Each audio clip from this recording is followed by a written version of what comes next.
The highest reward for a man's toil is not what he gets for it, but what he becomes by it. John Ruskin. The history of all hitherto existing society is the history of class struggles. Karl Marx in the Communist Manifesto. It is not the consciousness of men that determines their being, but, on the contrary, their social being that determines their consciousness. Marx in his Critique of Political Economy.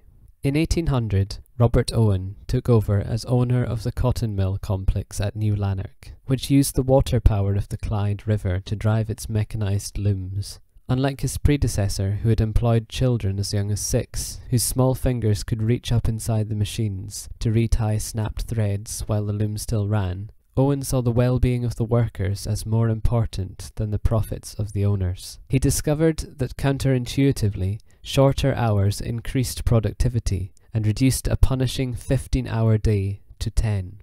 Alongside this, he came to realize that the capitalist system was flawed in a number of ways, in that it incentivized an unacceptable level of risk for the worker, who was exposed daily to the danger of industrial accidents and psychological harms in the noisy, hot, humid and unhygienic conditions of the 19th century factory.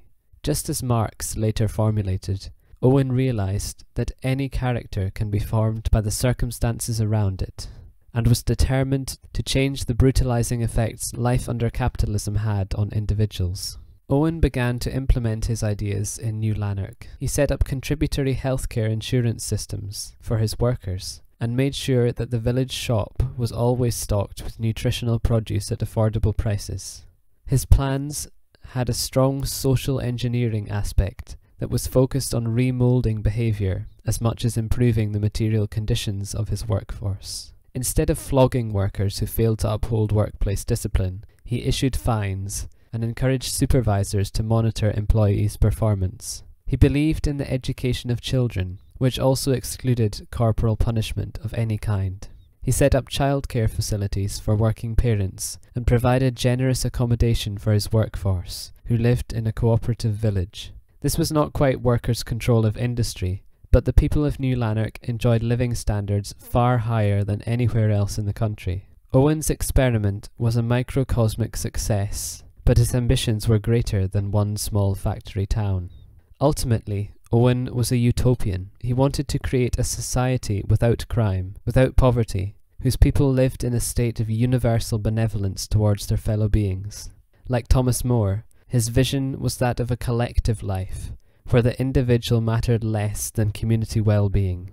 It also shared the darker side of surveillance, which he called mutual watchfulness. Owen's plan took him to America and the state of Indiana, where he set up his own model society called New Harmony, where cash was abolished in favour of credit redeemable at a common cooperative store, and free education was provided to all. John Ruskin is a strange figure to consider from a 21st century perspective. How was it that an art critic was able to rise to such popular acclaim and inspire the development of the British labour movement, just by writing about the aesthetics of medieval society? Well, it was partly because when he looked at architecture, he saw more than just a building. He saw a system of morality and a refutation of his own unequal, undignified capitalist age.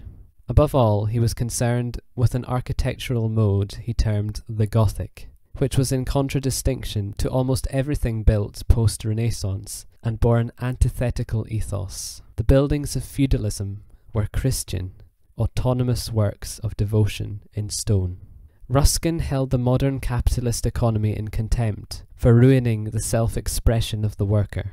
Instead of being given the freedom to carve out one's own vision, however technically imperfect or irregular, everything had been standardized and become micromanaged from above. His opposition to capitalism did not quite manifest itself in conventional socialism, however, despite having great influence on Keir Hardie of the Independent Labour Party.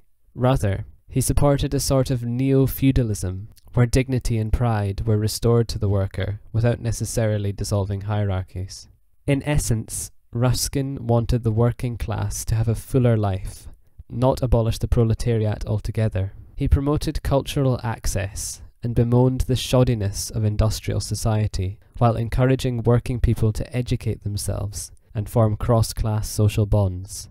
In contrast to Ruskin, Karl Marx did not advocate a feudal revival of social harmony, nor did he believe, with Owen, that society's problems could be solved with adequate planning from above. Instead, he conceived of history as a dialectical process, which in his own time meant residual forms such as feudalism dying out, dominant capitalist forms holding supremacy, and emergent forms springing from the proletariat rising to challenge the bourgeoisie. Marx was born in Trier, which became Prussian with the collapse of Napoleon's Confederation of the Rhine. At this time, G.W.F. Hegel was the premier German philosopher, and Marx was part of a group known as the Young Hegelians, who sought to interrogate and challenge his legacy. Hegel also had a dialectical theory of history, but his was concerned with the dialectic of ideas and not the clash of classes and modes of production, as in Marx. As a Jew whose father had been forced to convert to Lutheranism to continue practicing as a lawyer, Marx was ambivalent about religion, which he called the opium of the people. During his university years studying philosophy, Marx was also writing for the radical Rheinische Zeitung, which was banned by the censorious Prussian regime. He then left for Paris, where he met his great collaborator, Friedrich Engels. They co-authored the Communist Manifesto in 1848 in Brussels. 2 years later, Marx moved to London to begin research for his magnum opus, Das Kapital, which was based on statistics and reports accessed at the British Library and accounts from Engels of the factory conditions in the north of England. Its intellectual power forged the labour movements of Germany and Russia.